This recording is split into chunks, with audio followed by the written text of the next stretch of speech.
साल शारदीय नवरात्रि की अष्टमी और नवमी तिथि को लेकर काफी असमंजस की स्थिति है। शुभ अष्टमी 11 अक्टूबर शुक्रवार को मनाई जाएगी।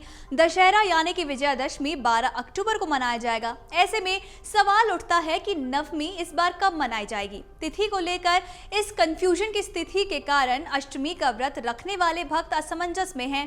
कई भक्त 9 दिन तक व्रत रखते हैं और दशमी को व्रत खोलते हैं, जबकि कई अष्टमी को व्रत रखते हैं और नवमी को व्रत खोलते हैं। ऐसे में लोग व्रत को लेकर असमंजस में हैं। शास्त्रों के अनुसार अष्टमी और नवमी का व्रत शुभ माना जाता है और इस साल नवरात्रि 3 अक्टूबर से शुरू हुई है और 12 अक्टूबर को समाप्त होगी।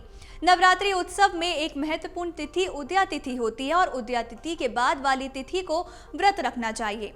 पंचांग के अनुसार इस साल 11 अक्टूबर 2024 को अष्टमी और नवमी एक ही दिन मनाई जा रही है। ऐसे में आप 11 अक्टूबर को मां महागौरी और देवी सिद्धिदात्री की पूजा एक साथ कर सकते हैं। इस दौरान अष्टमी को कन्या पूजन करने वाले लोग 11 अक्टूबर 2024 को दोपहर 12:06 तक कन्या भी खिला सकते हैं।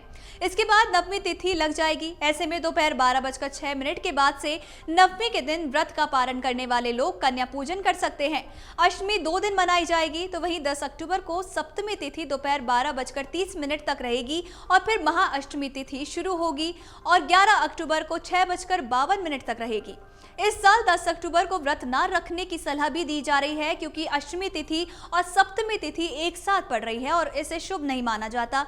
अष्टमी तिथि के साथ नवमी तिथि होने पर व्रत रखना चाहिए और नवमी के दिन सूर्योदय के बाद व्रत तोड़ा जा सकता है। आपको बता दें कि इस वर्ष अष्टमी युक्त नवमी 11 अक्टूबर को है और नवमी तिथि 12 अक्टूबर को सुबह 6:52 तक रहेगी।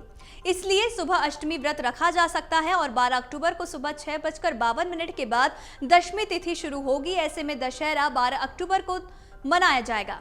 धार्मिक मान्यताओं के अनुसार बात करें तो विजयादशमी के दिन श्रवण नक्षत्र का होना बहुत शुभ होता है और इस साल इसका संयोग भी बन रहा है। बता दें कि श्रवण नक्षत्र 12 अक्टूबर को सुबह 5:25 से प्रारंभ होकर 13 अक्टूबर को सुबह 7:27 पर समाप्त होगा।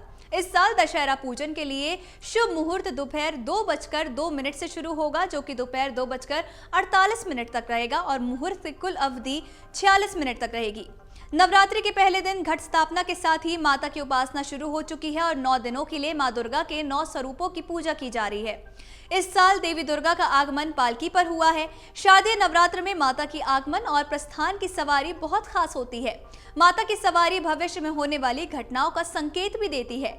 नवरात्रि के आरंभ और समापन के दिन माता की सवारी प्रकट होती है और इस बार देवी दुर्गा पालकी पर सवार होकर आई हैं। देवी पुराण में पालकी पर सवार होकर आना शुभ माना गया है, लेकिन पालकी पर सवार होकर आना आंशिक रूप से महामारी का कारण भी माना जाता है। इसलिए देश में बीमारी और महामारी फैलने की आशंका भी है। इस साल दशहरा पूजन के लिए शुभ मुहूर्त दोपहर 2:02 पर होगा, जो कि दोपहर 2:48 तक रहेगा। मुहूर्त की कुल अवधि लगभग 46 मिनट तक रहेगी। आप सभी को महाअष्टमी, महानवमी और दशहरा की ढेरों शुभकामनाएं। अगर आप ये वीडियो YouTube पर देख रहे हैं तो हमारे चैनल को सब्सक्राइब कर बेल आइकन दबाएं और Facebook पर देख रहे हैं तो हमारे पेज को लाइक करें। 8 मिलियन प्लस सब्सक्राइबर, आपके इस भरोसे के लिए बहुत धन्यवाद।